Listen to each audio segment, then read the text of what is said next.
এটা বিয়াগুম চৰকাৰী বিভাগৰ কাৰ্যালয় কৰ্মচাৰীৰ অনুপস্থিতিৰ বাবে এতিয়া ভূত বাংলোত পৰিণত হৈছে কাৰ্যালয়টো। 7জন কৰ্মচাৰীৰ এজনহে উপস্থিত থাকে কাৰ্যালয়টোত। দীৰ্ঘদিন ধৰি নুখোলাৰ ফলত মামৰে ধৰিছে কাৰ্যালয়ত ব্যৱহৃত তলাত। আৰু তেজপুৰৰ ভূমি সংৰক্ষণ বিভাগৰ আঞ্চলিক বিষয়াৰ কাৰ্যালয়ৰ দৃশ্যাংশ আমি আপোনালোকক দেখুৱাই আছোঁ। 7জন কৰ্মচাৰীয়ে পালপাতি প্ৰতিদিনে এজনকৈ উপস্থিত থাকে কাৰ্যালয়টোত। ভূমি সংৰক্ষণৰ দৰে এটা গুৰুত্বপূৰ্ণ বিভাগৰ কাৰ্যালয়ৰ এই দুৰৱস্থা ভাবক। এয়া এইখন অসমৰ 2025 চনৰ, এয়া কোনো আপোনাক 1970 চনৰ 1980 চনৰ কাৰ্যালয়ৰ দৃশ্য দেখুৱা নাই। এইটো এটা চৰকাৰী কাৰ্যালয়। কোনে নিজ চকুৰে দেখিলে কোন হতে ক'ব পাৰিব এইটো যে এটা চৰকাৰী কাৰ্যালয়।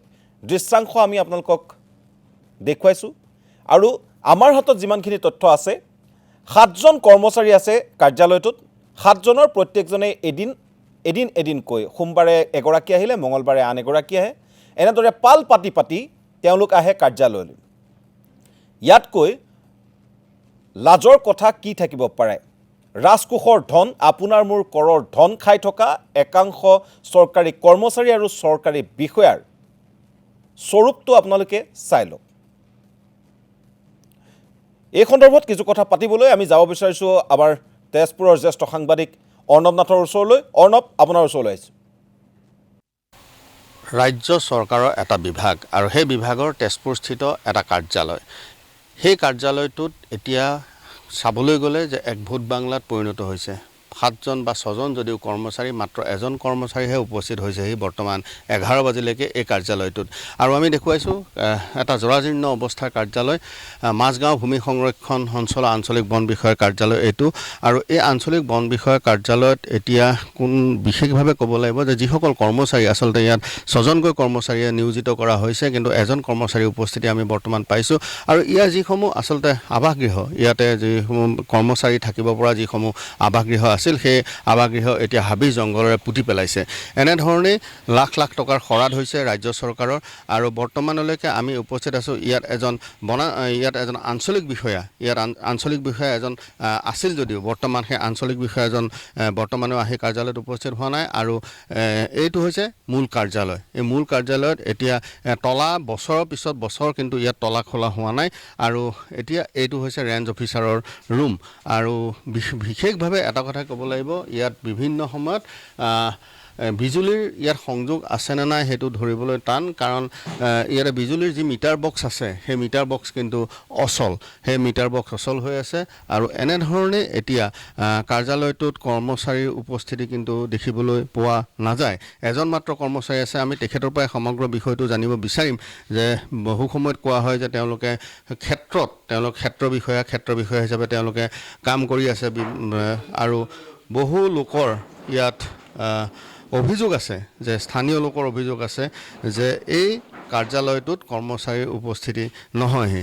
আৰু এইটো হৈছে কাৰ্যালয়, চৰকাৰী কাৰ্যালয়। আৰু চৰকাৰী কাৰ্যালয়ত এনেধৰণে এতিয়া অব্যৱহৃত হৈ পৰি ৰৈছে সামগ্ৰীসমূহ। আৰু ইয়াতে চোৰৰ উপদ্ৰৱ আৰু এৰাবাৰীত আচলতে পৰিণত হৈছে সমগ্ৰ কাৰ্যালয়টো। বিশেষভাৱে ক'ব লাগিব এটা কথা যে এই কাৰ্যালয়টোত 6গৰাকী কৰ্মচাৰীয়ে কিন্তু চৰকাৰৰ দৰমহালৈ তেওঁলোকে কাগজে পত্ৰই চাকৰি কৰি আছে। ইয়াতে অন্যান্য কৰ্মচাৰী নাই, এজনেই কৰ্মচাৰী আছে। তেখেতৰ পৰা আমি জানিব বিচাৰিম যে আপুনি কি হিচাপে ইয়াত আছে। মই ইয়াত ডেমনষ্ট্ৰেটৰ আকাৰে আছোঁ। মই আজি বেছি দিন হোৱা নাই অহা, এই অলপতে আহিছোঁ, 2 মাহ হৈছে। গতিকে মই আহি পাইছোঁ, একে গোটেই জংঘলে ভৰি আছিলে। এই পকেটৰ পৰা পইচা খৰচ কৰি পেলাই এই ফ্ৰণ্টৰ জংঘলখিনি কটাই লৈ আমি ইয়াত ডিউটিত পালন কৰি আছোঁ। 6জন কৰ্মচাৰী আছে। 6জন, হয়। 6জন আছে। আমাৰ কেইজনমান আপোনাৰ ফিল্ডত গৈছে। আমাৰ এটা অভিযোগ পাইছোঁ যে ফিল্ডত যোৱা ইয়াত বোলে যি 6জন আছে, তেওঁলোকে দায়িত্ববিলাক সলনিকৈ কৰে। সোমবাৰে এজন আহিলে, মঙলবাৰে এজন আহে। তেনেকুৱাতো হোৱা নাই বাৰু। কিন্তু ফিল্ডত যেতিয়া যোৱা হয় তেতিয়া এজনেই ইয়াত থকা হয়, বাকীসকল মানুহ ফিল্ডত যায়। ৰেঞ্জ অফিচাৰ গ'লো, তেখেতো ফিল্ডতে আছে। কাৰ্যালয়টো বহুদিন খোলাই নাই, তলা দেখিলে গম পায়। হয়, কাৰণ অৱস্থা কাহিল। আৰু ইয়াত বহিব পৰা নাই, সামৰ্থ্য নাই। একে ভগা চিগা হৈ আছে। আহি থাকে, মাজে সময়ে আহি থাকে। আৰু DO ছাৰত ডিভিজনত গৈ আপোনাৰ মানে হেৰি পাতে 11 বাজিল 11 বাজিলৈ 11টালৈকে আপুনি মই আছোঁ। আৰু চতুৰ্থ শ্ৰেণীৰ কৰ্মচাৰী চতুৰ্থ শ্ৰেণী নায়েই, এজনেই নাই ইয়াত, এজনো নাই। এতিয়া আপুনিয়ে চলাব লাগিব অফিচ মই বন্ধ কৰিব লাগিব, খুলিব লাগিব। অফিচত আপুনি এটা মানে হয়, আজি মই আহিম, কাইলৈ যদি মই ফিল্ডত যাবলগীয়া হয় বেলেগ এজন আহিব। মানে এজনেৰে চলিব হয়, মাত্ৰ এজনেই নহয় আমাৰ কাম নাথাকিলে আমাৰ অহা হয়, কাম যেতিয়া থাকে এতিয়া মানে হেৰিত যোৱা হয়, কি নাও শংকৰ নে ক'ত তেনেকুৱা মানে টাক্সা এটা চাবলৈ গৈছোঁ।